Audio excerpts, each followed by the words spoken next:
하나님께서 오늘 우리에게 주신 말씀은 마가복음 4장 26절부터 29절까지입니다.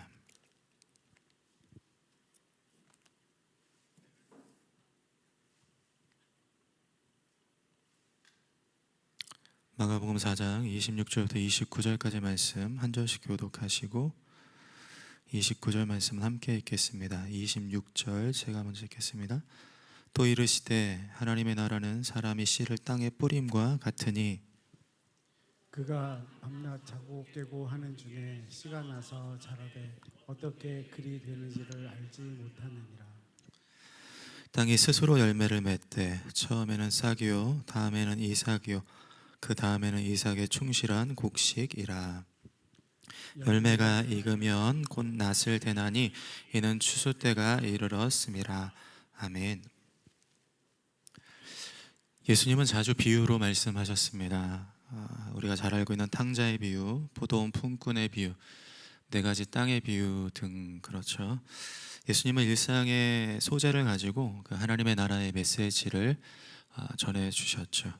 오늘 읽은 비유도 마찬가지입니다. 26절 보면 또 이르시되 하나님의 나라는 사람이 씨를 땅에 뿌림과 같으니, 하나님의 나라는 하나님이 임하셔서 경영하시고 다스리시는 그분이 임재하시는 곳, 하나님의 일하심입니다.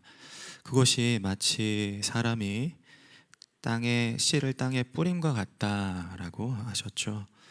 예수님은 하나님의 나라가 굉장히 크고 웅장하게 임하는 것이 아니라 마치 씨앗이 땅에 심겨진 것처럼 지극히 평범한 일상 가운데 하나님께서 어떻게 일하시는지를 우리에게 가르쳐주고 있는 것입니다. 사사기와 룻기의 대조가 이런 하나님의 일하심을 잘 보여주는 것 같아요.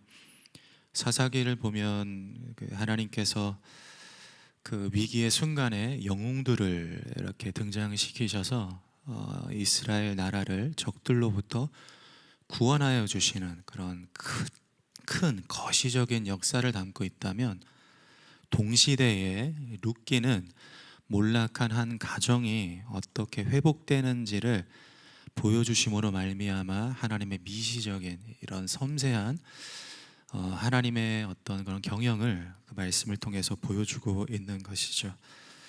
흥미로운 것은 사사기가 그렇게 대단했어도 어떻게 끝이 납니까? 이렇게 결말을 맺죠. 왕이 없어 각기 자기 소견에 옳은 대로 행하였더라. 문제 제기로 끝이 납니다. 그렇게 드라마틱한 기적적인 일들이 일어나도요, 사람들이 자기 마음대로 자기 생각대로 그냥 행하는 것이죠. 이거 어떻게 하냐라는 문제 제기입니다. 반면에 룻기는 어떻게 끝이 납니까? 다윗을 낳았더라가 마지막 문장입니다. 하나님께서 다윗 왕을 탄생하게 하시는 그 예비하심이 룻기 말씀 안에 담겨져 있다는 것이죠. 그런데 룻기를 보면요, 하나님이 한 번도 등장하지 않으십니다.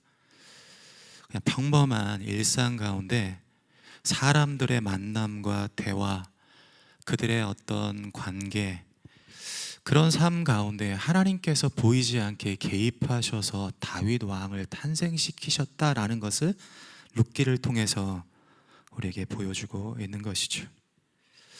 우리의 삶이 그렇지 않습니까? 특별할 게 없잖아요. 소박한 일상입니다. 저도 보면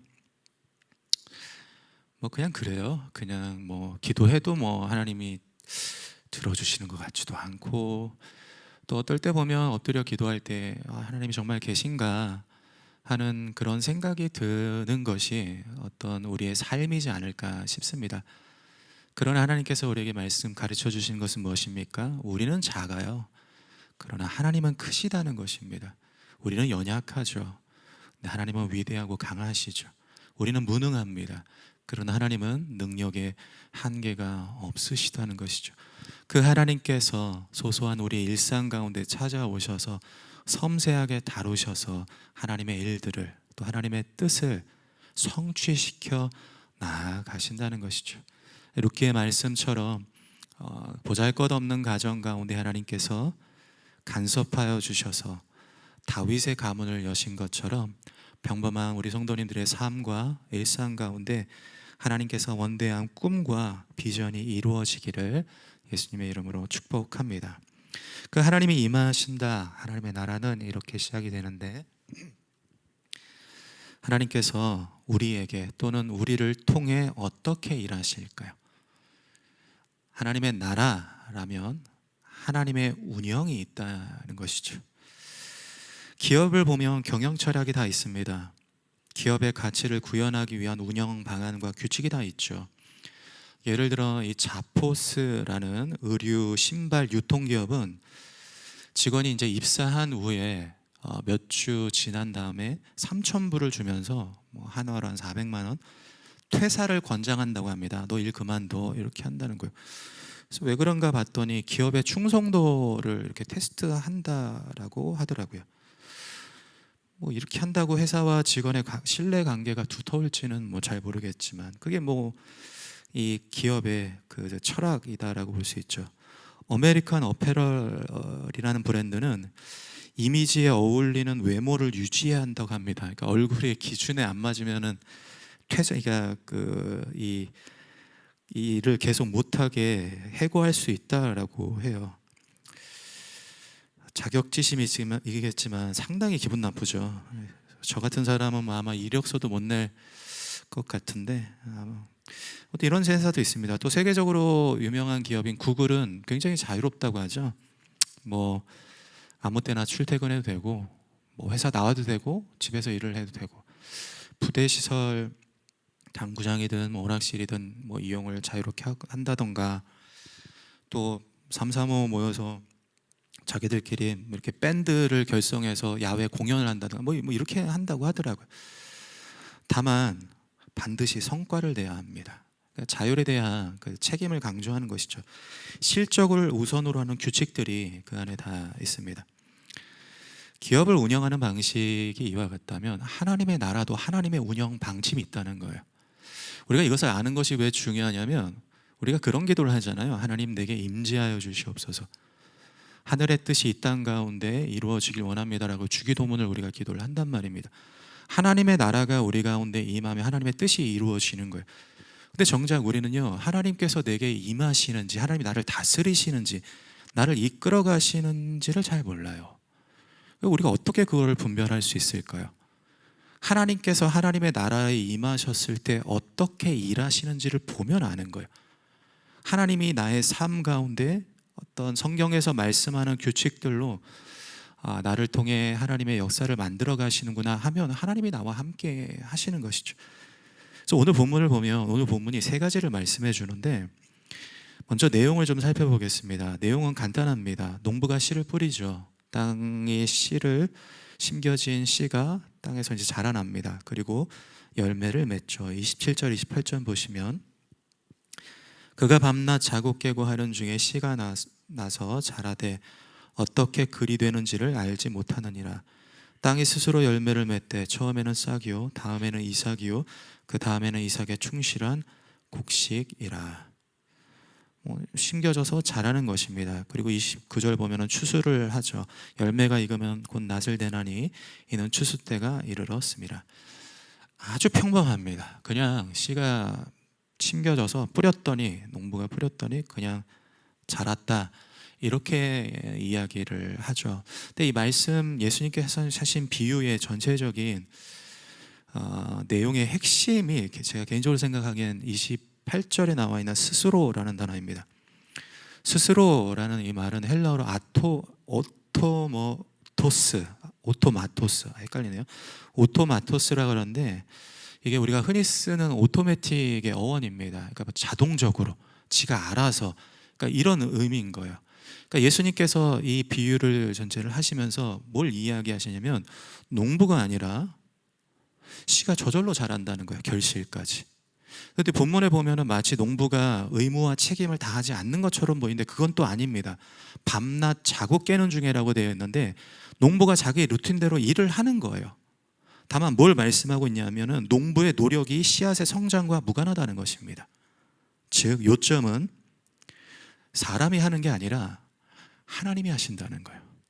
하나님의 나라 안에서 하나님께서 일하셔서 하나님의 결실을 하게 하신다는 것이 오늘 본문 말씀의 핵심입니다. 여기에는 하나님께서 그분의 나라를 운영하는 세 가지 방식을 설명하는데요, 27절에 보면 농부는 알지 못하는데 하나님은 알고 주관하신다는 것입니다. 이 세 가지가 핵심입니다. 첫째, 농부는 언제 씨가 자라는지 모릅니다. 시간을 몰라요. 반대로 하나님은 하나님의 시간이 있다는 것이죠. 둘째, 농부는 어떻게 자라는지 모릅니다. 하나님의 방법이 있다는 것입니다. 세 번째, 농부는 결실의 양을 몰라요. 하나님은 결과를 가져다 주신다는 것이죠. 즉, 하나님은 하나님의 시간에 하나님의 방법으로 하나님의 목적을 달성하시는 거예요. 이것이 하나님의 나라다 라고 이야기하는 것이죠. 세 가지를 보면요, 우리랑 많이 상충됩니다. 앞으로 이제 쭉 살펴보겠지만, 우리가 생각하는 시간 개념하고 우리가 생각하는 방법론하고 이렇게 해야 돼, 이것만이 맞아, 이 방법을 써야 돼 하는 그런 생각하고, 그리고 우리가 원하는 결실하고 하나님이 말씀하시는 시간, 방법, 결과가 달라요. 그래서 곧 하나님의 나라 안에, 우리가 하나님의 임재 안에 산다는 것은 내 시간, 내 방법, 내 결과를 내려놓고 하나님께 나의 삶을 위탁하는 거예요. 하나님의 시간 안에 사는 것이고, 하나님의 방법을 구현해내는 것이고, 하나님이 원하시는 결과를 맺어 간다는 것이죠. 하나씩 좀 살펴보도록 하겠습니다. 첫째는 하나님의 시간입니다. 작물을 재배해 본 분들은 아시겠지만, 채소나 과일을 심을 때 얼마 있다가 수확할 수 있는지 가늠하는 것이 중요하죠. 예전에 집사님 한 분이 이만한 대파를 잔뜩 주셔가지고 그거 이렇게 닭을 사다가 구겨 넣어서 이렇게 끓여 먹었던 그런 기억이 있는데, 대파를 심으면 얼마 있다가 뽑을 수 있나요? 혹시 기간을 아시나요? 황 집사님 얼마나 걸리셨나요? 그 대파. 제가 AI로 찾아보니까 3, 4개월 걸린다고 하는데 맞나요? 이렇게 오래 걸리는지 모르겠네. 저에게 다 도시분들 네. 그 기간이 있잖아요. 예. 그 제때 농부가 그 작물을 재배하는 데 있어서 시간 관리가 필수라는 것입니다. 제때 안 하면 그게 망하는 거죠. 근데 본문에 보면요, 농부가요 언제 싹이 자라서 열매를 맺는지를 몰라요. 자고 일어나서 뭔가 열심히 하는데 시간은 가는데 그 결실하는 과정 가운데 그 언제라는 시간 개념을 잘 모른다는 거죠. 그래서 밤낮 자고 깨는 중이라고 말씀하면서 세월은 가고 있는데 말이죠. 반대로 하나님은 28절에 보면 싹이라고 되어 있고 이삭이라고 되어 있고 곡식이라고 되어 있습니다. 이 타이밍이에요. 싹이 자라는 타이밍, 이삭이 자라는 타이밍, 곡식이 자라는 타이밍을 하나님은 알고 계시는 거예요. 그러니까 하나님의 나라 안에서 우리가 잘 모르는 하나님의 시간이 있다는 것입니다.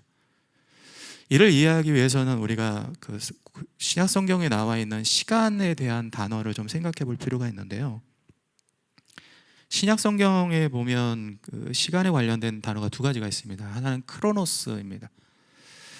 우리가 열왕기 상하를 영어로 크로니클스라고 하거든요. 역사죠. 과거와 현재와 미래로 흐르는 시간선입니다. 그러니까 우리 보통 시간하면 생각하는 그 개념을 말하죠. 근데 성경에는요, 시간에 대한 개념이 하나가 더 있습니다. 그게 카이로스의 시간이에요. 이 카이로스는 뭐냐? 수직적 시간관입니다. 흘러가는 세월 속에서 하나님께서 개입하시는 결정적인 순간들, 이게 하나님의 시간이에요.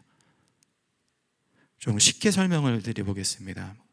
여러분이 오늘 이 예배 자리에 오기까지 아마 여러 과정들을 거치셨겠죠. 어떻게 오셨습니까? 자고 일어나 그 이부자리를 개고 이빨을 닦고 대충 아침을 챙겨 먹고, 자녀가 있으면 자녀들 얼른 깨워서 입히고 씻겨주고, 그렇게 챙겨서 또 불이 나게 늦으니까 차를 타고 교회에 와서 주차를 하고 예배당까지 올라와서 여기 앉아 계셨을 수도 있죠. 혹은 온라인으로 예배 드리시는 분들은 잘 정돈해서 예배 자리 가운데 앉아 계셨을 겁니다. 이 흐름이 크로노스입니다. 이게 시간인 거예요. 어떻게 보면 반복되는 루틴이라고 할 수도 있죠. 쭉 흘러갑니다. 근데 여러분 이렇게 한번 생각해 보십시오. 여러분이 오늘 드리는 이 예배가 여러분의 일평생 시간 중에 단 한 번이에요.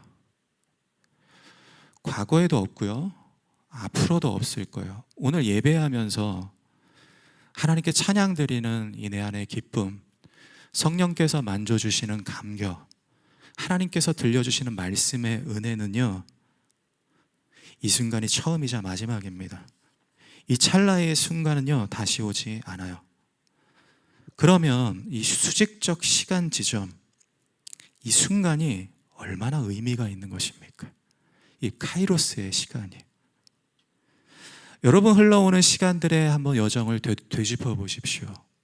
좋은 적도 있고 싫은 적도 있고, 지워버리고 싶은 순간들도 있고, 실패했다고 여겨지는 지점들도 있는 거예요.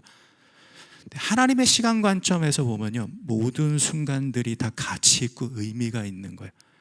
그 순간 그 자리에서 그런 상황과 처지와 형편이 하나님 보시기에 꼭 필요한 거예요. 이것이 하나님의 카이로스 안에 사는 삶이라는 것이죠. 말씀도 보십시오. 농부는요, 씨가 언제 자라는지 몰라요. 그러나 하나님은 아시죠. 언제 싹을 틔우고 이삭을 내고 곡식을 내는지. 하나님에게 있어서 싹의 포인트가 있고 이삭의 포인트가 있고 곡식의 포인트가 있다는 것입니다. 우리가 바라는, 우리가 하나님의 임재 안에서, 하나님 시간 안에 산다면 이 카이로스의 시간에 사는 거예요. 내가 여러 가지 어려움과 역경이 있다 할지라도 하나님께서 나를 통해 싹을 틔우게 하시는 그 지점이 있다는 거예요. 그러면 우리는 뭘 할 수 있습니까? 인내할 수 있는 거죠. 기다릴 수 있는 거예요. 참아낼 수 있는 겁니다. 버텨낼 수 있는 거예요. 결국엔 하나님께서 거기서 싹을 내게 하시기 때문이죠. 그 믿음을 가지고 우리가 하루하루 살아가는 삶의 여정이 하나님의 나라, 하나님의 임재 안에서 사는 것입니다. 사랑하는 성도님들, 하나님께서 여러분의 삶의 자리에 임하시는 줄 믿습니다. 하나님께서 여러분과 항상 동행하여 주신 것을 믿습니다. 하나님께서 십자가에서 약속하신 것처럼 여러분을 붙들고 놓지 않으신다라는 그 말씀이 여러분의 삶에 나타날 거예요. 그러면 여러분의 살아가는 모든 순간들은 하나님에게 있어서 특별하고 의미가 있는 거예요. 여러분, 하나님의 카이로스 시간 안에 사십시오. 그냥 지나칠 수도 있고 때론 힘겨운 시절도 있지만 그 안에 하나님의 가치를 발견하십시오. 그것이 하나님께서 저와 여러분들에게 바라시는 하나님의 마음인 줄 믿습니다. 두 번째는 하나님의 방법입니다. 일반적으로 농부들은 수확량을 늘리기 위해서 농법 개발에 힘을 쏟죠. 이렇게도 해보고 저렇게도 해봐서 효율적인 방법을 찾아 개량을 합니다. 근데 오늘 비유해 보면 농부가 추수할 때까지 한 게 아무것도 없습니다. 27절에 보면 뭐라고 되어 있습니까? 씨가 나서 자라되 어떻게 그리 되는지 알지 못하니라. Don't know how, 방법을 모르는 거예요. 야, 이거 어떻게 된 거지? 무슨 일이 일어난 거야? 지금 농부가 놀라고 있는 것이죠. 이는 바꾸어 말하면 씨가 심겨지고 결실하는 과정이 하나님 손에 달려 있다는 거예요. 이 굉장히 중요합니다. 우리는요, 우리가 원하는 결실을 이미 정해놓고 뭔가를 하잖아요. 그게 틀어져 버리면 딱 낙담을 해버립니다. 실망을 해버리는 거예요. 근데 우리가 하나님의 나라 안에 있으면 그 결실하는 과정이 하나님께 달려 있다는 거예요. 내 방법, 내 생각, 내가 하고 싶은 것, 내가 옳다고 여기는 것 다 내려놓고 하나님이 하시면 그 하나님 앞에 부복하는 것이죠. 순종하는 것입니다. 하나님은 어떤 수단도 결실을 내기 위하여 사용할 수 있다는 거예요. 성경을 보십시오. 하나님은요, 예상치 못한 사람, 사건, 경로를 통해서 얼마든지 결과를 만들어내신다고 우리에게 가르쳐 주죠. 하나님은 기도원에게 32,000명에서 300명으로 줄이라고 하십니다. 전쟁을 하려면 더 많은 군사를 끌고 와야 되는데 줄이라고 하신 거예요. 이게 하나님의 방법이죠. 하나님께서 나아만 장군에게 이 요단강 가서 7번 씻으라고 하십니다. 용한 의원을 찾아가야 되는 거 아닙니까? 예수님께서 잔치 가운데 포도주가 떨어졌으면 물을 떠다 날라라는 게 아니라 포도주를 갖다 주라고 하셔야 되는데 물을 갖다 주라고 하시죠. 무엇을 말씀해 주고 있습니까? 하나님의 나라 안에서 하나님은요, 우리의 사고방식 밖에서 일하신다는 거예요. 이사야 55장 8절입니다. 이는 내 생각이 너희 생각과 다르며 내 길은 너희의 길과 다름이니라. 그러므로 우리가 하나님의 나라 안에 있다면 우리는요, 우리의 생각이 자꾸 교정이 됩니다. 내가 하는 게 맞아라고 할 수가 없어요. 내 방식이 옳아라고 할 수 없어요. 하나님이 하시면 그게 옳은 거예요. 하나님이 나타내시고 행하시면 그게 맞는 것이죠. 저는 사역을 하면서 이거 굉장히 많이 깨닫습니다. 저는 중고등부 학생들만 한 15년을 가르쳤습니다. 아무래도 이제 제 나름대로의 이제 노하우도 있고, 아 그래 이제 애들 가르치는 거는 내가 좀 자신이 있다, 뭐 그런 생각을 했는데 이제 교회에서 이제 2세 아이들, 영어권 아이들을 맡았어요. 많은 부분이 힘들었는데 그 중에 한 아이가 오지게 말을 안 들었습니다. 그 친구가 담임 목사님 아들이었어요. 그러니까 또 마음대로 못 하는 거예요. 또 눈치는 봐야 되고. 그래서 제가 처음에 이제 그 아이를 보면서, 그래 내가 지금까지 경험했던 내 방식들, 내 이 사역 스킬들을 내가 총 집약을 해서 내가 너를 가르쳐 보겠다. 뭐 별의별 수를 다 쓰는데도 안 되는 거예요. 뭐 더 말을 안 듣고, 뭐 나가지 말라 그러면 뭐 나가고, 막 그런 일들이 계속 일어나서 나중에 오기가 생기니까 뭐 애를 어떻게 해서든 막 바꿔보려고 했죠. 근데 제 뜻대로 안 됐습니다. 그렇게 하고 이제 시간을 넣어서 저는 한국어권 청년부를 이제 담당을 하고, 이제 다른 좋은 전도사님 오셔서 영어권 아이들, 중고등부 아이들을 이렇게 맡으셨어요. 그리고 이제 시간이 한참 흘렀는데 교회에서 이제 걸어가는데 저 앞에서 어떤 애가 이렇게 걸어오는 거예요. 근데 십자가 나무 목걸이를 걸고서 이렇게 자신 있게 걸어오는 겁니다. 깜짝 놀랐습니다. 그 녀석이었어요. 목사님의 아들. 그래서 제가 보고서 야, 너 무슨 일이냐, 웬일이냐. 봤더니 애가 막 이제 영어권 청년부죠. 애가 컸으니까 청년부에서 리더도 하고 막 선교도 다녀오고, 막 주말마다 저 앞에 나가 노방전도 한다고, 막 예수님 믿는.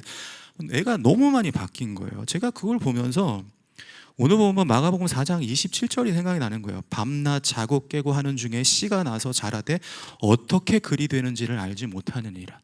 무엇을 말씀해 주고 있습니까? 하나님이 하신 거죠. 제 방식이 아니고요, 제가 알고 있는, 제가 갖고 있는 스킬과 사고 방식과 경험과 어떤 배움에 대한 철학, 이게 아니고요, 하나님이 그 아이를 그냥 바꾸어 놓으신 거예요. 그걸 보면서 제가 뭘 깨달았냐면, 내 경험과 방식이 항상 옳은 것이 아니다. 하나님은 내 뜻대로 일하지 않으신다. 그래서 싫어도, 이해되지 않아도 하나님의 역사를 경험이 수용해야 한다 하는 그런 깨달음을 받았습니다. 하나님이 여러분을 다루실 때, 또 여러분을 통해 다른 이들을 다루실 때 하나님의 일하시는 방식이 꼭 이와 같습니다. 내가 잘하고, 내가 자신 있고, 내가 할 수 있고, 내가 지금까지 축적해놨던 노하우, 하나님 그렇게 사용 안 하십니다. 항상 보면요, 하나님 그걸 깨뜨리시더라고요. 그렇게 해서 겸손하게 하시는 것 같아요. 그래서 하나님께서 우리의 사고와 판단, 기준, 생각을 항상 뛰어넘어서 일하시는 것 같아요. 그래서 우리에게 필요한 자세가 있다면, 우리는 영적으로도 그리고 관계적으로도 우리의 생각과 이해의 범위를 넓힐 필요가 있어요. 우리는요 굉장히 좁거든요, 생각이. 그러니까 내 방식만 옳다라고 생각을 하죠. 이에 대한 하나의 적용을 드리자면, 대화를 많이 하셔야 됩니다. 그러니까 대화를 많이 하는 게 상대방을 이해하는 방식이에요. 스캇 페이지라는 분이 더 디퍼런스라는 글에서 이런 말을 했습니다. 다른 문화, 가치관, 배경에서 살아온 사람들과 서로 대화를 하거나 협력하면서 사고의 틀이 넓어진다, 이렇게 주장을 합니다. 저는 이것이 효과적이라고 봅니다. 신앙적으로도 마찬가지예요. 우리가 하나님과 대화를 하면요, 습관을 따라 기도하고 하나님의 말씀을 날마다 경청하고 그 말씀을 마음에 받아들이면 조금씩 하나님을 이해할 수가 있게 되죠. 이게 하나님의 마음이구나. 내가 하나님을 너무 몰랐구나. 하나님께서 이 시간을 통해서 나를 단련하고 계시는구나 하는 그런 깨달음이 우리 가운데 있다는 것이죠. 사람과의 관계도 마찬가지입니다. 제가 보니까, 개인적인 생각입니다, 다툼의 원인이 저 사람 때문이 아니라 저 사람의 행동이 옳지 않다는 내 생각 때문에 그런 것 같아요. 내 방식이 맞아, 이 주장이 있기 때문에 자꾸 이 관계가 틀어지는 것 같아요. 저를 보니까. 사실 우리가 고집을 피우는 것은 우리 생명에 그렇게 관련이 없잖아요. 생명과 직결되는 게 아니잖아요. 라면을 끓일 때 면 먼저 넣을 거냐 스프 먼저 넣을 거냐, 그게 뭐가 그렇게 중요합니까? 그거 하나 집중해서 뭐부터 넣으십니까? 뭐부터 넣어야 맛있나요? 혹시 주장하십니까? 저는 개인적으로 남이 끓여주는 라면이 제일 맛있긴 한데 뭐 이런 거죠. 치약을 중간에서 꾹 눌런다고 그게 뭐 인생에서 그렇게 뭐 지장을 주는 게 아니잖아요. 뭐 어떤 분은 이게 밑에서부터 꼼꼼하게 하겠지만, 제가 개인적으로 보니까 중간에서 치약을 눌러서 사용하시는 분들이 되게 수더분하고 좀 이렇게 좋으시더라고요. 저는 오해하실까봐 저는 이제 밑에서 짜는 타입입니다. 네. 우리는 하나님에게뿐만 아니라 다른 이의 어떤 행동, 그 사람의 의견, 그 사람의 모습, 생각까지도 이해할 수 있는 폭이 좀 넓어져야 돼요. 그래서 대화를 많이 하는 게 좋은 것 같아요. 어려우시면 뭐 밥을 먹으면서도 일상적인 에피소드를 나누거나, 저는 부부간의 대화가 가장 부부관계의 핵심이라고 저는 봅니다. 소통.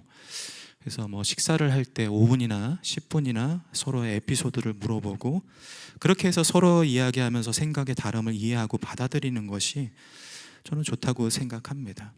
하나님과도 사람과도 소통하며, 특별히 하나님의 나라 안에서 내 뜻을 관철시키는 것이 아니라 하나님의 넓으신 계획과 뜻을 수용할 수 있는 우리 모두가 되기를 축복합니다.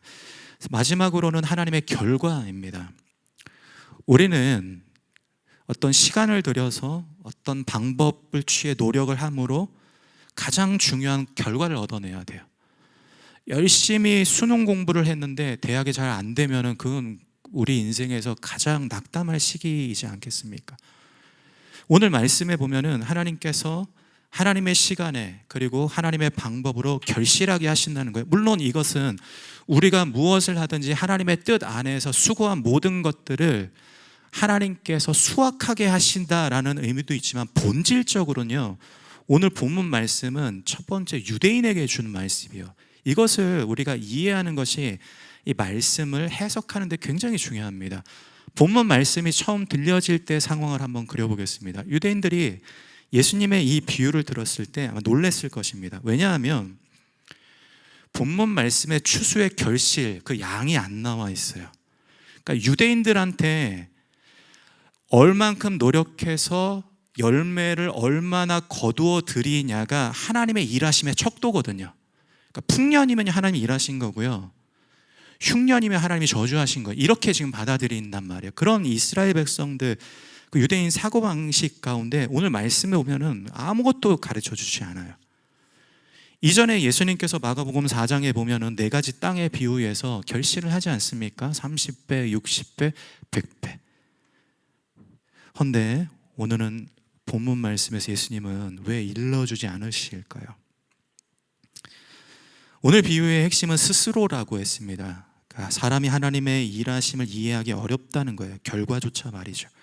이것이 당시 예수님의 비유를 듣는 유대인들에게 주는 메시지가 있습니다. 유대인들에게 가장 기대하는 열매는요, 자유입니다. 로마의 압제로부터 해방되는 거예요. 그들이 메시아를 그렇게 열망한 이유도 이 때문이죠. 제자들도 그렇게 가진 고생을 다하면서 예수님을 따라다닌 까닭이 예수님이 왕이 되시면 자리 차지하려고 했던 것이죠. 유대인들은 하나님께 이스라엘이 회복되는 결과를 고대했습니다. 그러나 예수님께서 비유를 들려주시며 뭐라고 말씀하십니까? 너희들의 기대와 바람이 아니라 하나님은 하나님이 소망하시는 열매를 추수할 거야, 이걸 얘기하시는 거예요. 사람이, 농부가 아무것도 안 했다는 것은 결과조차 하나님께 달려 있다는 거예요. 너희들의 꿈, 너희들의 희망, 너희들의 비전이 아니라 하나님의 꿈을 이루실 거야, 하나님께서 열매 맺게 하실 거야 라고 이야기하는 것이죠.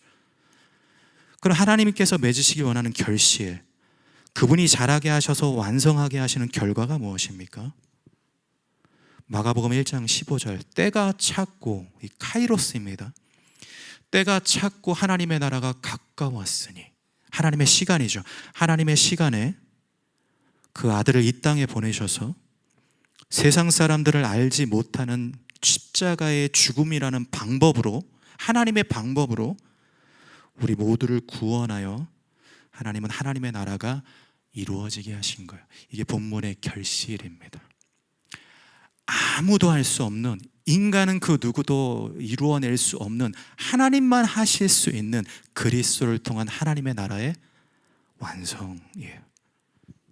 그래서 무엇을 가르쳐주고 있습니까? 예수 그리스도가 하나님의 카이로스고요, 하나님의 방법이시며 하나님의 결실입니다. 그럼 우리가 하나님의 나라가 임재한다는 것은 무엇일까요? 하나님의 나라가 내 안에 찾아오셔서 나를 다스리신다는 것은 무엇일까요? 그 자리 가운데 그리스도가 왕이 되는 거예요. 예수님께서 우리를 위해 시간 안으로 들어오셨기 때문에 주님으로 말미암아 우리의 시간들이 의미가 있는 거예요. 여러분, 예수님이 없으면요, 우리는 다 허송세월입니다. 우리가 뭘 하든지 어떤 노력을 하든지 다 허사가 될 거예요. 그러나 그리스도께서 우리 가운데 오셨기 때문에, 시간 안에 찾아 들어오셨기 때문에 우리의 일상의 평범한 순간들이 하나님에게 있어서 가장 빛나고 아름다운 순간들이 되는 것이죠. 또 예수님께서 우리를 위해 자신을 내어주셨기 때문에 우리와 하나님 사이에 막힌 담을 허물어 주신 거예요. 여러분들, 예수님이 없으면요, 우리가 어떻게 하나님께 도달할 수 있습니까? 우리가 얼마나 도덕적입니까? 얼마나 선합니까? 하나님 보시기에 얼마나 많은 것들을 우리가 행할 수가 있겠습니까? 그리스도가 오셔서 우리와 하나님의 사이를 소통하게 하신 거예요. 그게 하나님의 방법이죠. 모든 관계가 다 그래요. 사람과의 관계도요, 그리스도께서 그 자리에 좌정하여 주셔야, 임재하여 주셔야 회복이 되는 것입니다. 그리고 예수님께서 하나님의 나라를 자기 몸으로 완성하셨기 때문에 비로소 우리가 무엇을 하던 수고의 열매를 풍성히 받아 누릴 수 있는 거예요. 우리가 끝도 없이 노력하며 하나님 앞에 헌신하며 수고하며 그 결실을 얻어낼 수 있는 게 그분 때문이라는 거예요. 예수 그리스도 때문이라는 것이죠. 하나님의 아들 십자가에 달리신 예수 그리스도가 우리의 왕이십니다. 여러분, 왕께 감사하십시오. 왕을 경배하십시오. 왕을 영원토록 찬양하십시오. 계시록 5장 12절입니다. 큰 음성으로 이르되 죽임을 당하신 어린 양은 능력과 부와 지혜와 힘과 존귀와 영광과 찬송을 받으시기에 합당하도다. 아멘. 기도하겠습니다.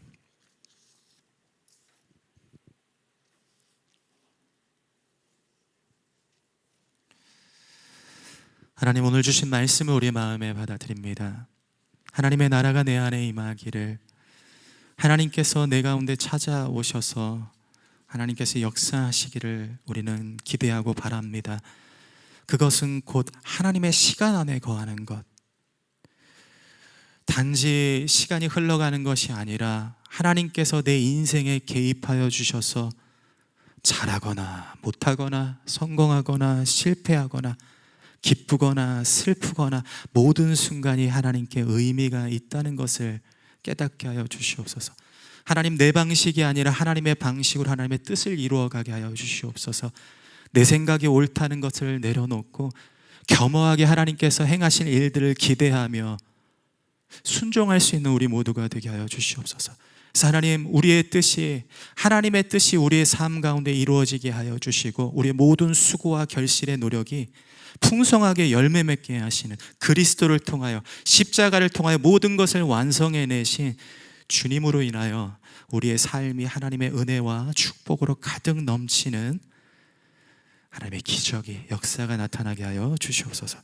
예수님의 이름으로 기도합니다. 아멘.